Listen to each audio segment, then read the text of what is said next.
Hello everyone, welcome to channel learn with ease. आज का topic है हमारा अकाउंटिंग फॉर पार्टनरशिप फर्म्स का, जिसमें हम सॉल्व करेंगे क्वेश्चन नंबर 10 को। और ये है आपका चैप्टर नंबर 2 डी के गोयल की बुक से, क्लास 12 अकाउंट्स के लिए। तो शुरू करते हैं आज का लेसन। ए, बी और सी तो तीन पार्टनर्स हैं एक फर्म में, जिनकी कैपिटल है 2 लाख 2,80,000 रेस्पेक्टिवली। का मतलब होता है जिस सीक्वेंस में नाम लिखे गए हैं उसी सीक्वेंस में उनकी ये कैपिटल भी लिखी गई है। ये है कैपिटल उनकी 1 अप्रैल 2020 को। साथ में ही करंट अकाउंट बैलेंसेस दिए गए हैं। आपको कैपिटल पर इंटरेस्ट लगाना है 10% के हिसाब से, और बी को आपको सैलरी देनी है 6,000 रुपए पर क्वार्टर के हिसाब से। साथ में ही कुछ पॉइंट्स बताए गए हैं जिसके हिसाब से आपको प्रॉफिट को डिवाइड करना है पार्टनर्स के बीच में। प्रॉफिट है पूरे साल का 2,80,000 रुपए। आपको बनाना है profit and loss appropriation account, और साथ में ही जर्नल एंट्री बतानी है प्रॉफिट की एप्रोप्रिएशन के लिए। तो सबसे पहले profit and loss appropriation account बनाएंगे, जहां पर आपके पास प्रॉफिट दिया गया है 2,80,000 रुपए, जिसे आप क्रेडिट साइड पर लिखोगे। प्रॉफिट है तो इनकम है, इनकम वाली साइड पर ही लिखोगे 2,80,000। अब आपको यहाँ पर दिया गया है कि आपको कैपिटल पर इंटरेस्ट लगाना है 10% के हिसाब। लेकिन कैपिटल कौन सी कैपिटल पे लगाओगे? एक ये कैपिटल भी दी गई है, एक ये कैपिटल भी दी गई है, किस पे लगाओगे? यहाँ पर अगर आप ध्यान से रीड करो तो आपको पता चलेगा कि ये फर्म फिक्स्ड कैपिटल अकाउंट का मेथड फॉलो कर रही है, जहां पर दो अकाउंट मेंटेन किए जाते हैं पार्टनर्स के। एक वो अकाउंट जहां पर जो कैपिटल इंट्रोड्यूस की जाती है पार्टनर्स के द्वारा स्टार्टिंग में, जब पार्टनर्स स्टार्टिंग में कैपिटल इंट्रोड्यूस करते हैं फर्म में, तो वो जो कैपिटल होती है उसके साथ एक अकाउंट बनाया जाता है जो कि फिक्स्ड रहता है, कोई चेंज नहीं होता। उसके अलावा एक और अकाउंट बनाया जाता है करंट अकाउंट, जहां पर आप सारी एडजस्टमेंट्स इसी अकाउंट में करोगे पार्टनर्स के बैलेंसेस के लिए, पार्टनर्स की कैपिटल के लिए। जैसे कि प्रॉफिट है ऐड करना है तो आप यहीं पर ही करोगे, और सैलरी ऐड करनी है तो वो भी किसी पार्टनर की इसी में ही करोगे। कमीशन है, इंटरेस्ट है, वो सभी की सभी एडजस्टमेंट आप करंट अकाउंट में करते हो। इसका बैलेंस आपका कीप ऑन चेंजिंग है, चेंज होता रहता है। तो आपको इंटरेस्ट किस पे लगाना है? इंटरेस्ट आपको इस पे लगाना है जो आपको कैपिटल दी गई है, जो कि फिक्स्ड है, चेंज नहीं होगी। इसी पर आप 10% के हिसाब से इंटरेस्ट लगाओगे। तो अब हम इंटरेस्ट लिखेंगे, खर्चा है, आप इसी को ही डिवाइड कर रहे हो, प्रॉफिट को डिवाइड कर रहे हो, पार्टनर्स को इंटरेस्ट के नाम पर दे रहे हो। तो पहले ए का जो इंटरेस्ट बनेगा वो 20,000।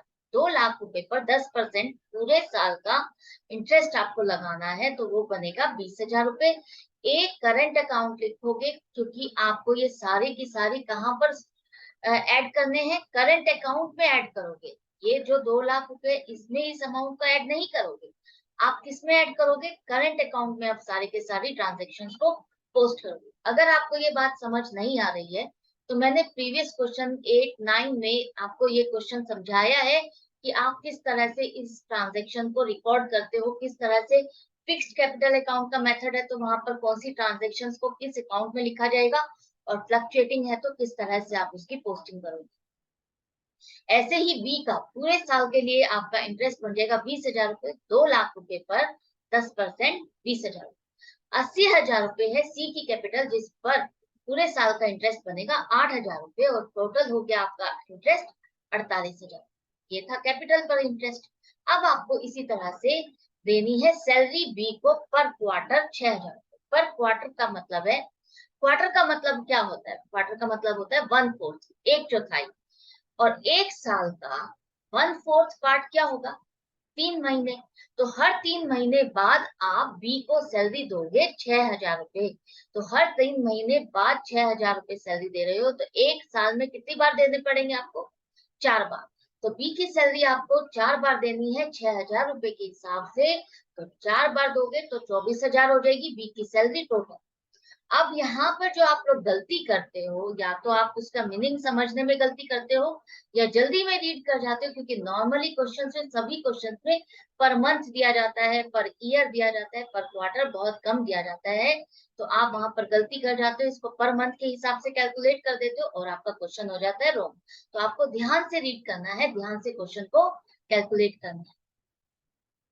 इसके बाद दिया गया है कि आपको जो प्रॉफिट बच जाता है ये सारे प्रोविजन करने के बाद, तो उसको आपको डिवाइड करना है इन 3 पॉइंट्स के हिसाब से। तो हम एक एक पॉइंट के हिसाब से प्रॉफिट को डिवाइड करेंगे पार्टनर्स में। देखो कैसे। सबसे पहले देखो अब आपके पास प्रॉफिट कितना बचा है। इंटरेस्ट और सैलरी को घटाने के बाद 2,80,000 रुपए में से आप माइनस कर दो 48,000 और 24,000। तो अब आपके पास बच गया है 2,08,000 रुपए का प्रॉफिट, जिससे आप डिवाइड करोगे पार्टनर्स में इन 3 पॉइंट्स के हिसाब से। तो पहले वो कह रहा है कि जो पहले 60,000 रुपए हैं उनको आप उनकी कैपिटल के अकॉर्डिंग बांटो। मतलब कि 2,08,000 रुपए में से सबसे पहले आप 60,000 रुपए को पिक करो और उसे डिवाइड करो पार्टनर्स में उनकी कैपिटल के हिसाब से। जितनी जिसने कैपिटल लगाई है उसी हिसाब से उसको प्रॉफिट दिया जाएगा। तो वो कैसे बांटोगे। देखो आपको पता है ए की कैपिटल 2 लाख है, बी की कैपिटल 2 लाख है और सी की कैपिटल 80,000 है। मतलब कि इस हिसाब से आपको 60,000 रुपए को डिवाइड करना। ये कैलकुलेशन आपकी बहुत लंबी हो जाएगी। ऐसे करोगे तो कैलकुलेट, तो आपको क्या करना है, इसे रिड्यूस करना है, कम करना है, शॉर्ट करना है। कैसे करोगे। अगर हम तीनों नंबर में से 4 जीरो को हटा दें तो क्या बच जाएगा आपको, 20 20 8। रिड्यूस करना आपने सीखा है ना मैथ्स में, वही अप्लाई करना है आपको। तो हमने रिड्यूस कर दिया, सभी को 10,000 से डिवाइड कर दिया, तो आपके पास ये नंबर आ जाएगा। ऐसे ही अब ये देखो सभी के सभी 2 से डिविजिबल है। तो 2 से अगर आप सभी नंबर्स को डिवाइड कर दो तो आपके पास क्या आ जाएगा, 10 10 4। अभी भी ये और कम हो सकता है। कैसे, 2 से ही दोबारा डिवाइड कर दो तो आपके पास आ जाएगी रेशो 5:5:2। तो ये फाइनल रेशो आ गई है, इसे ही कहते हैं कैपिटल रेशो। अगर किसी भी क्वेश्चन में आपके पास आए कि प्रॉफिट को आपको डिवाइड करना है पार्टनर्स में कैपिटल रेशो के हिसाब से, तो आप इसी तरह से कैलकुलेट करोगे। अब आपको रेशो मिल गई है और प्रॉफिट आपको पता है 60,000 रुपए डिवाइड करना है 5:5:2 की रेशो। तो हम देखते हैं किसको कितना प्रॉफिट मिलेगा। ए के लिए आप कैलकुलेट करो।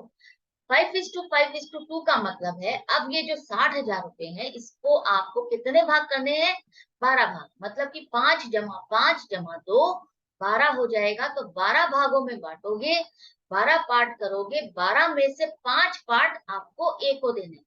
रेशो का मतलब यही होता है, डिवीजन का मतलब यही होता है कि किसी चीज को बांट देना, इतने भागों में बांट देना और उसके इतने पार्ट आप उसको दोगे। तो आपको 5 पार्ट ए को देने हैं। तो 60,000 को अगर आपने 12 से डिवाइड किया तो 5,000 बनेगा। 5,000 वाले 5 पार्ट 25,000, मतलब प्रॉफिट मिलेगा ए को 25,000। इसी तरह से बी को भी आपको 25,000 देने। आई होप ये कैलकुलेशन आपको समझ में आ जाएगी। क्यों, क्योंकि ए और बी की कैपिटल सेम है, उनकी रेशो भी सेम ही है। सी को भी आप कैलकुलेट कर लोगे, वहां पर आपको 12 में से 2 भाग सी को देने हैं, तो 10,000 रुपए। तो देखो ऐड करके देखो ताकि आपका चेक भी हो जाए। 25 जमा 25 जमा 10 60,000। इतने ही रुपए बांटने थे, आपने इनको बांट दिया, प्रॉफिट बांट दिया। अब वो कह रहा है 60,000 के बाद भी अगर आपके पास प्रॉफिट बच जाता है तो वो जो अगले 1 लाख रुपए तक आप उस प्रॉफिट को किस रेशो में बांटोगे, 4:3:1। तो हमारे पास अब देखो नेक्स्ट 1 लाख भी हो जाएंगे, क्योंकि आपका जो प्रॉफिट है 2,08,000 रुपए है। तो 2,08,000 रुपए में से अगर आप 60,000 रुपए माइनस कर दोगे तो आपके पास कितना बच रहा है, 1,48,000। तो वो कह रहा है कि अगले 1 लाख रुपए भी अगर आपके पास हैं तो उसको आप इस रेशो में बांटोगे। वो रेशो इसने खुद दी है 4:3:1। तो आपको इस रेशो में बांटना है, मतलब कि 1 लाख रुपए को आप 8 भागों में बांटोगे और ए को मिलेंगे 4 भाग। 8 भाग बांटने के बाद जो बचेगा बनेगा हिसाब, एक भाग बनेगा, वो वाले आप 4 भाग दोगे, 4 पार्ट्स दोगे, मतलब कि 12,500 मल्टीप्लाइड बाय 4 आपको देने हैं 50,000 रुपए एक। इसी तरह से बी के लिए आप कैलकुलेट करो, यहाँ पर आपको 3 पार्ट देने हैं बी को, तो 37,500 बन जाएगा। और सी को एक ही पार्ट देना है तो वो हो जाएगा 12,500। इसको भी आप चेक कर सकते हो, टोटल करके देखो 1 लाख बन रहा है। हमारी कैलकुलेशन बिल्कुल करेक्ट है। आई होप अब आपको कैलकुलेट करना आ गया होगा, डिवीजन करना आ गया होगा, समझ में आ गया होगा कि रेशियो है तो आप वहां पर डिवीजन कैसे करोगे, किस तरह से कैलकुलेट करोगे। अब वो कह रहा है अगर इसके बाद भी आपके पास प्रॉफिट है, 1 लाख के बाद भी प्रॉफिट है, बच जाता है, तो उसको आपको कैसे डिवाइड करना है, उसको आपको डिवाइड करना है पार्टनर्स में इक्वली, मतलब कि सब में इक्वल डिवाइड होगा। अब देखो आपके पास कितना प्रॉफिट बच गया है। 2,08,000 रुपए में से हम 60,000 रुपए बांट चुके हैं, 1,00,000 रुपए बांट चुके हैं, अब बच गए हैं 48,000 रुपए, जिसे आपको इक्वली डिवाइड करना है, सेम पार्ट्स में डिवाइड करना है। तो 48,000 को आपको 3 पार्ट में डिवाइड करना है। इक्वल डिवाइड करने का मतलब सबको एक एक भाग मिलेगा, 3 भाग करोगे और सबको एक एक भाग मिलेगा। तो आपने क्या किया, 3 डिवाइड किए तो ए को मिलेंगे 16,000, बी को भी मिलेंगे 16,000 और सी को भी मिलेंगे 16,000। तो इस तरह से प्रॉफिट का अगर आपको दिए गए हो स्टेप बाय स्टेप आपको बांटना है, किस तरह से बांटना है, तो आप इस तरह से कैलकुलेशन करोगे। वर्किंग नोट जरूर बनाओगे, वर्किंग नोट बनाओगे तो आपकी मिस्टेक होने के चांसेस बिल्कुल निल हो जाते हैं और आपकी कैलकुलेशन बिल्कुल करेक्ट होगी और उसके भी मार्क्स होते हैं। अब देख लेते हैं हर पार्टनर के कितना प्रॉफिट हो गया है। ए का प्रॉफिट हो गया 25,000 जमा 50,000 जमा 16,000, 91,000। ऐसे ही बी का देखो 25,000 जमा में 37,500 प्लस में 16,000, 78,500। और सी का प्रॉफिट देखो 10,000 प्लस 12,500 प्लस 16,000, 38,500। अब हमने ये जितना भी प्रॉफिट था ये सारा डिवाइड कर दिया और इस प्रॉफिट को अब यहाँ पर लिखेंगे हम profit and loss appropriation account में। और जैसा कि मैंने आपको बताया था कि आपको ये जो प्रॉफिट है करंट अकाउंट में ट्रांसफर करना है, जो कैपिटल अकाउंट है उसमें नहीं, आप पार्टनर के करंट अकाउंट में ट्रांसफर करोगे प्रॉफिट को। 91,000, 78,500 और 38,500 टोटल हो गया 2,08,000 रुपए। इतने ही आपको बांटने थे, इतने ही आपने डिस्ट्रीब्यूट कर दिए। एप्रोप्रिएशन का मतलब होता है डिवीजन करना, डिस्ट्रीब्यूट करना। अब एंड में आप टोटल लिख दोगे, तभी आपका ये अकाउंट कंप्लीट होगा फुल मार्क्स के लिए। अब यहाँ पर क्वेश्चन में आपसे पूछा गया है कि आपको जर्नल एंट्री भी बतानी है कि आप इसके लिए क्या जर्नल एंट्री बनाओगे, क्या जर्नल एंट्री पास करोगे इस एप्रोप्रिएशन ऑफ प्रॉफिट के।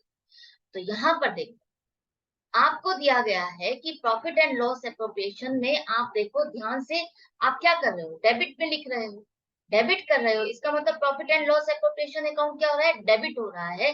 तो आप profit and loss appropriation account को डेबिट करोगे 2,08,000। और जितने भी आप पैसे को, ये प्रॉफिट को डिस्ट्रीब्यूट कर रहे हो, वो आप पार्टनर्स को के अकाउंट में ट्रांसफर कर रहे हो, उनके अकाउंट में ऐड हो रहा है। ऐड हो रहा है मतलब कि वो और भी ज्यादा क्रेडिट हो रहा है। तो क्रेडिट हो रहा है, आप क्रेडिट ही करोगे। A is current account, to B is current account, यही किया ना आपने, टू लिख रहे हो, इसका मतलब ये क्या हो रहे हैं, ये अकाउंट क्रेडिट हो रहे हैं, आप इन्हीं के अकाउंट में जमा कर रहे हो। तो आप इन्हीं पार्टनर्स के अकाउंट को क्रेडिट करोगे उनके अमाउंट के साथ। तो profit transfer to current account ये हो जाएगी आपकी नरेशन। यही जर्नल एंट्री आपसे पूछी गई थी, यही हमने बना दी। तो आई होप ये क्वेश्चन आपको क्लियर हो गया होगा, अच्छे से समझ में आ गया होगा कि कैसे आपको ऐसे क्वेश्चन को सॉल्व करना है। कोई डाउट है, कंफ्यूजन है तो आप उससे कमेंट सेक्शन में लिख करके पूछ सकते हो।